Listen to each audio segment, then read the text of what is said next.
Dan kita mau bahas apa nih? kita mau membahas tema yang pastinya semuanya pasti tertarik ya. Judulnya adalah TMT. Atau ditusuk dari belakang. Teman makan teman. PMT, gitu. friend makan friend. Banyak lah istilahnya. Ya. Yang pasti ada yang menusuk, ada yang ditusuk. Oke. Sakit ya yang ditusuk itu ya. Iya, sakit.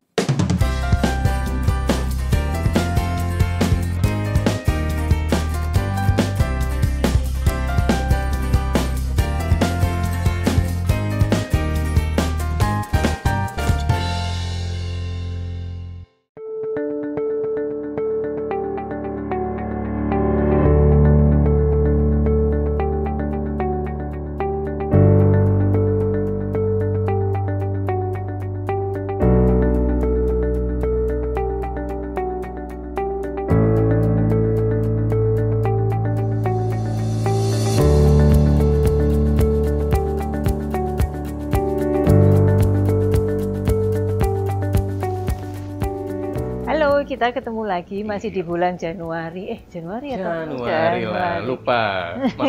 Masih belum move on dari 2021. Iya, Januari 2022 dengan semangat baru, dengan energi baru, dan juga dengan tujuan-tujuan yang baru yang siap kita realisasikan. Betul. Dan kita masih di Xiang Fuhai Restoran, Chinese food atau Chinese restoran di Fasa Hotel di lantai 6. Asik banget. Dimsumnya oke ya Bu Novi? Dimsumnya oke, kita sedang menikmati view sore hari. Kelihatan dari sini city view luar biasa pemandangannya. Tempatnya juga cozy. Tadi siang masih ramai, banyak yang lunch di sini bersama keluarga. Dekat dari pintu tol ya? Betul, dekat pintu tol. Gitu. Dan kita mau bahas apa nih? Kita mau membahas tema yang pastinya semuanya pasti tertarik ya. Judulnya adalah TMT. Atau ditusuk dari belakang. Teman makan teman. PMT, friend makan friend. Banyak lah istilahnya. Ya. Yang pasti ada yang menusuk, ada yang ditusuk. Oke. Yang ditusuk itu ya. Iya, sakit. Ini istilah teman makan teman ini kan beberapa saat yang lalu ini trending gara-gara artis itu kan.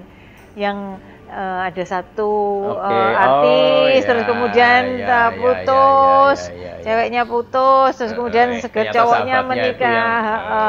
Menikah dengan sahabatnya. Menikah dengan katanya temannya gitu.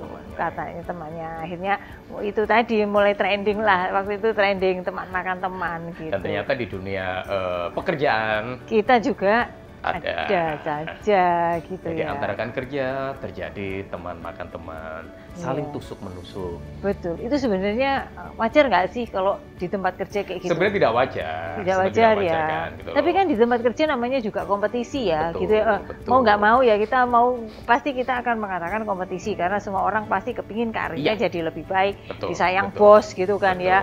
Kemudian jadi anak mas, kemudian lebih diterima orang lain kayak gitu. Dan biasanya kalau awal-awal karir yang dicapai itu adalah ke posisi atau jabatan tertentu gitu ya, karena bayangannya kalau pangkatnya makin tinggi gitu atau sebutannya ini makin keren gitu ya, itu maka power tanda petik ya gitu ya, itu akan lebih besar gitu. Karena kan kalau misalnya kita punya karir let's say jadi supervisor aja lah yang paling manajerial paling rendah kan. Punya wewenang yang lebih besar. Betul. Terhadap yang level paling bawah. Betul gitu. Jadi beberapa keputusan dia bisa eksekusi karena dia punya wewenang untuk melakukannya seperti itu. Tapi yang pasti yang bawahnya kadang juga mengancam nih. Karena kan juga pengen punya posisi yang sama atau bahkan lebih. Iya. Benar nggak? Betul. Tapi kan etisnya gitu ya. Etisnya, caranya tidak seperti itu. Gitu ya. Caranya adalah ya sebenarnya menunjukkan prestasi, berjuang kayak gitu kan. Seperti itu. Jadi main fair lah, main fair gitu. Tetapi memang beberapa kali kita temuin terjadi unfair lah. Betul. Ya kan? Sehingga dia pengen akselerasi kan loh. Kalau sekolah kan akselerasi ya. Iya, betul. Jadi 2 tahun. Iya, betul. Dengan. Kalau ini juga ingin akselerasi cepat gitu secara karir. Iya, betul. Sehingga cara-cara yang tidak beretika itu yang dilakukan. Ya, betul. Pernah mengalami? Perlu tahu.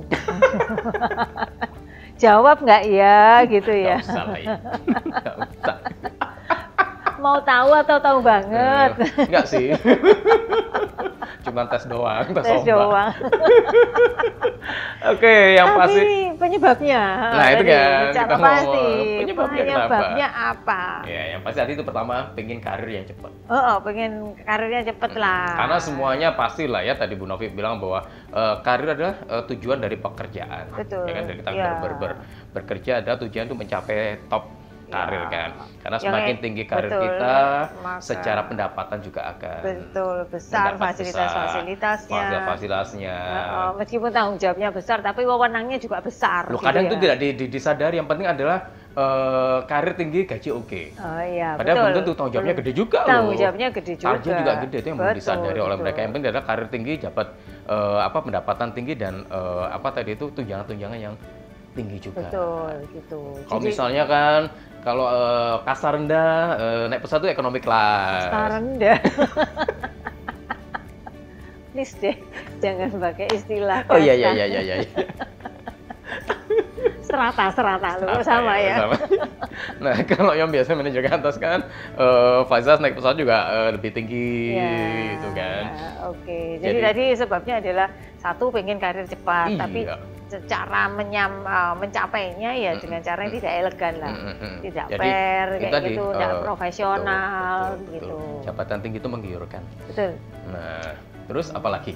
Sebab yang lain adalah kompetisi ya tadi ya. Betul. Tadi itu kompetisi mau ke atas gitu. Sebenarnya gini, ada juga unsur yang ketidaksukaan terhadap rekan kerja dia.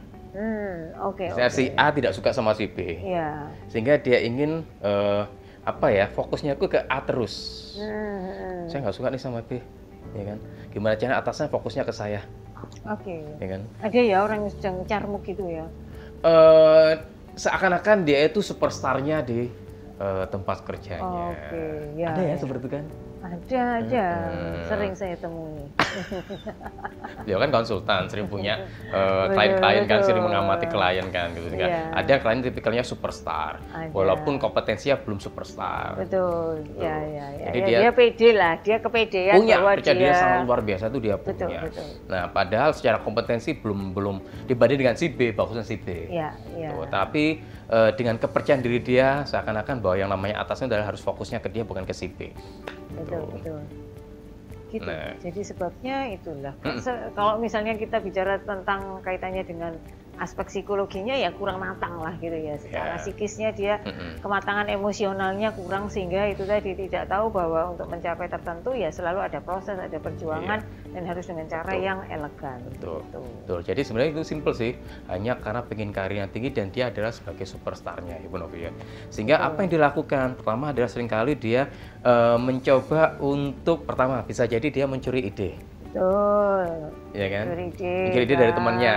Misalnya dari idenya dia dianggap oke, terus kemudian dipakai, kemudian tanya ini idenya siapa, pasti dihargai ya, kayak gitu. Sementara si B, apalagi misalnya si B itu orangnya inferior nih kan. Ya kayak saya ini misalnya inferior ya. Dizolimi juga diam saja. Terus lempar bom tapi. Jadi dia akan pasang strategi, tahu si B, si C itu inferior, ya kan? Dia bisa melakukan itu. Betul. Jadi tanpa si B, si C berani speak up. Betul, nggak berani atau protes. Nggak berani. Nah, yang namanya atasan kan ya pikirkan banyak. Betul. Bukan yang memikirkan ABC aja, tapi juga strategi perusahaan ke depan dan sebagainya. Nah, sehingga fokusnya ketika ada si A yang dia itu punya peran di luar biasa, punya ide yang oke, padahal belum tentu idenya kan, gitu loh. Nah, si atasannya percaya. Ya, dia selalu cari muka lah. Cari muka itu artinya sering komunikasi, sering cerita, sehingga kemudian atasan merasa, wah saya dapat informasi baru nih, kita dapat update lah. Persuasi loh. Betul. Kalau persuasif ya ke atasan itu. Gitu. Dengan cara terus yang sering bantu atasan lah, gitu kan. Bukan yang tadi lo suka bawa tas. Oh enggak. Kerjaan kok cuma bawa tas. Ada. Nah, jadi itu yang dilakukan. Kemudian seringkali juga kedua ada sering lempar tanggung jawab. Ya. Ya, padahal sebenarnya tanggung jawab kolektif, seakan-akan itu bukan tanggung jawab saya, itu kan tanggung jawab si B sama si C. Nah, akhirnya si B dan si C itu yang istilah apa ya? Kalau orang Sunda bilang kepotokan itu apa ya, Bu? Ya, ketimpa sampur ya, apa? Nah, ketimpa tangga lah. Akhirnya dia yang harus menyelesaikan gitu kan. Nah, si A-nya ongkang-ongkang kaki, itu kan lempar tanggung jawab. Terus harusnya tuh kelompok dikerjakan bersama, selesaikan bersama, lagi si B, si C itu yang melakukan. Dan tapi ketika kesuksesan itu dianggap bahwa saya lah yang paling berperan. Dan yang ada lagi itu kan cara-cara yang agak halus ya, tapi ada juga cara yang jahat gitu ya, jahat. Maksudnya tuh benar-benar frontal gitu ya. Menusuk gitu. Ya dia jelek-jelekin langsung kayak gitu kan, jelek-jelekin langsung lah. Caranya cara main kasar lah kayak gitu. Langsung di hadapan khalayak di divisi itu. Nah, dia secara langsung melakukan secara frontal menjelek-jelekan si B dan si C. Ketika di meeting bersama. Betul. Nah, ini tadi kan sebenarnya jangan dilakukan. Jangan dilakukan, gitu loh kan. Gitu. Karena ya tadi itu bahwa ketika Anda melakukan itu ada pihak-pihak yang tersakiti. Terzolimi tadi itu. Ya kayak kita berdua kan tapi sering dizolimi. Mereka yang sedang melakukan itu seringkali juga tidak merasa bahwa mereka ini merusak tanda petik ya lingkungannya, lingkungannya, si kolaborasi yang ada di dalam timnya. Dia nggak suka, yang penting kepentingannya tercapai. Itu biasanya Ibu Novi, apakah itu dilakukan secara tidak sadar, apakah memang secara sadar?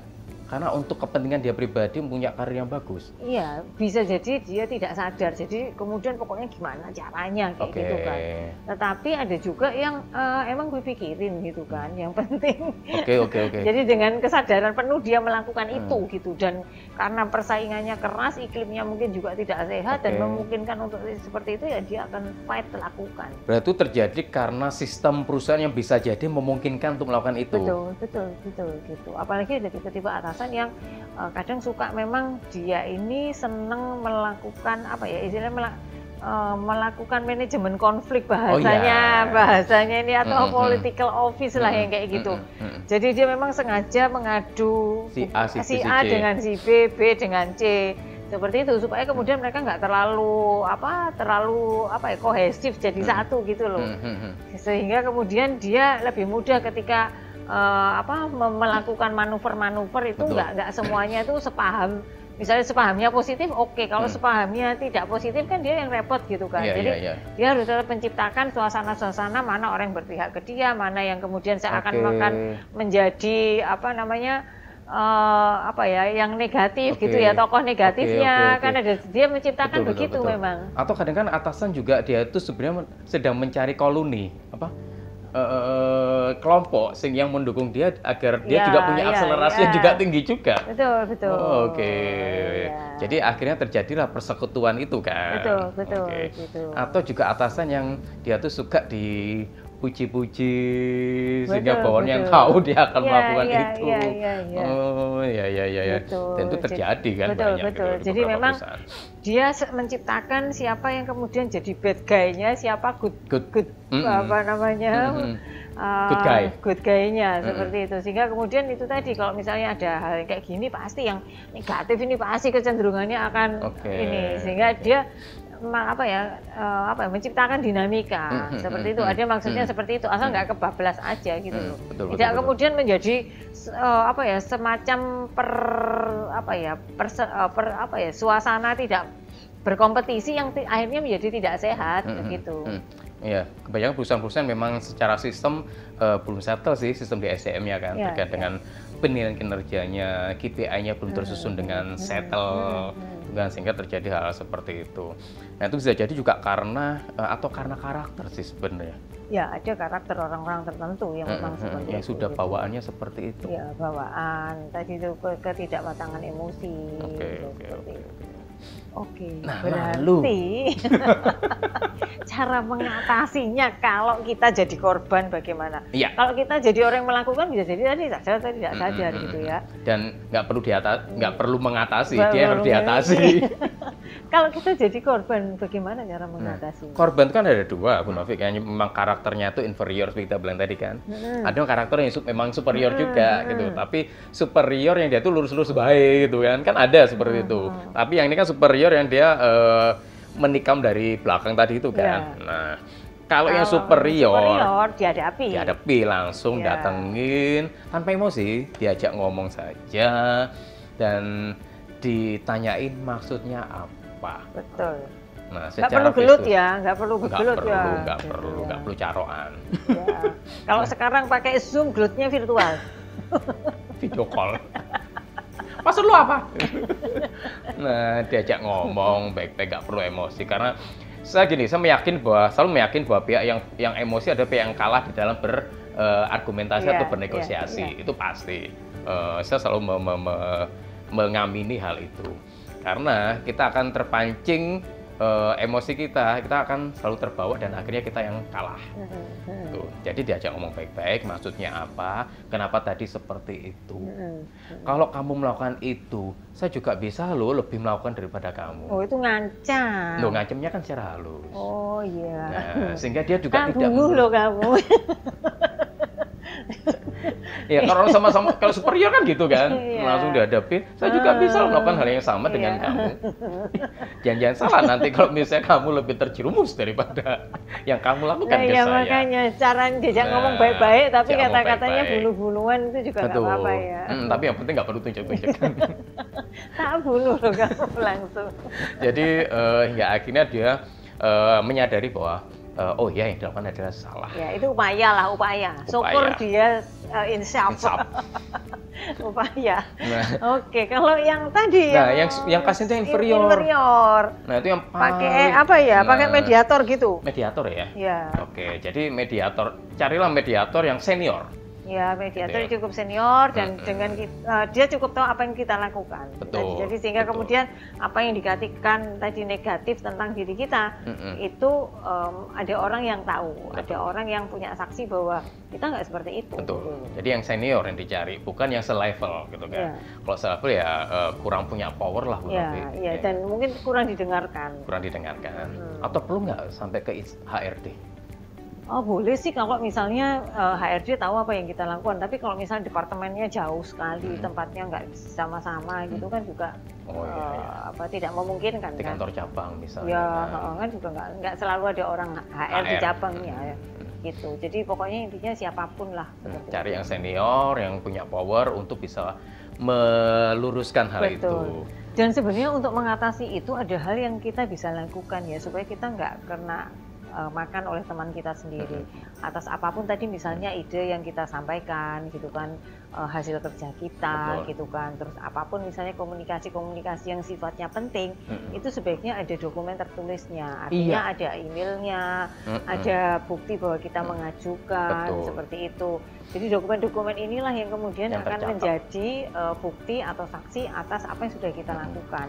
Jadi ini akan lebih kuat ketika kita melakukan argumentasi dibandingkan dengan tadi itu telepon, yang hanya kata-kata, terus isu-isu gosip atau mungkin fitnahan seperti itu tadi. Dan hindari orang-orang yang suka menggibahi rekan-rekan kerjanya. Ya, karena biasanya juga paling gampang memang menghindari yang begituan. Karena bisa jadi ada juga digibahin kok sama dia. Pasti. Nah, hindari yang orang seperti itu sehingga Anda juga tidak terikut oleh arus yang sama. Betul. Terus kemudian kalau ada teman Anda yang melakukan hal itu, jangan dibalas juga dengan menikam dari belakang. Nggak akan kelar-kelar masalahnya. Ya, dicatat aja ya. Kasih tau malaikat. Karena nggak kelar, kerja juga akan selesai, masalah nggak akan selesai. Itu sih. Jadi yang pasti itu akan banyak terjadi perusahaan-perusahaan. Pasti saya juga menyatakan Anda pernah ngalamin kan itu loh yang di fase karir kita pasti ada yang pernah ngalami baik langsung, maksudnya keras hantamannya maupun mungkin lebih soft kayak gitu kan, pasti pernah mengalaminya. Anggap aja latihan mental. Iya, latihan mental lah kayak gitu. Karena ya namanya kita juga berkarir di perusahaan. Nggak akan mulus-mulus juga sih. Ya nggak semuanya nggak bisa mulus. Justru kemampuan kita menyelesaikan itulah yang kemudian akan menjadi portofolio baik buat kita. Bagaimana cara kita menyelesaikan gimana permasalahan cara menyelesaikan di mana kita terpojok, tapi kemudian kita tetap menunjukkan bahwa itu adalah kita yang melakukan. Jadi memang harus seperti itu. Jadi jangan membayangkan kalau kita berkarir terus semuanya fine-fine saja, atasan nggak ngasih deadline, atasan nggak ngasih target yang menantang, ke teman-temannya baik semua, disayang sama bos, itu nggak ada ceritanya. Jadi pasti kita harus ngalami sesuatu yang tidak mengenakan gitu kan. Pasti gitu. Jadi jangan kemudian teman-teman yang berkarir, terutama anak muda ini, kemudian merasa bahwa kok atasan saya begini ya, kok ini begini ya, kok nggak sesuai sama passion saya ya. Betul. Ya, hidup tidak selalu manis lah. Hidup tidak selalu manis, dan kemampuan Anda untuk menyelesaikan setiap masalah yang datang di karir itu adalah yang mendewasakan. Yang mendewasakan kita, yang mengasah keterampilan, kemampuan kita untuk di soft skill terutama di soft skill, untuk kemudian kita maju dan berkembang menjadi lebih baik.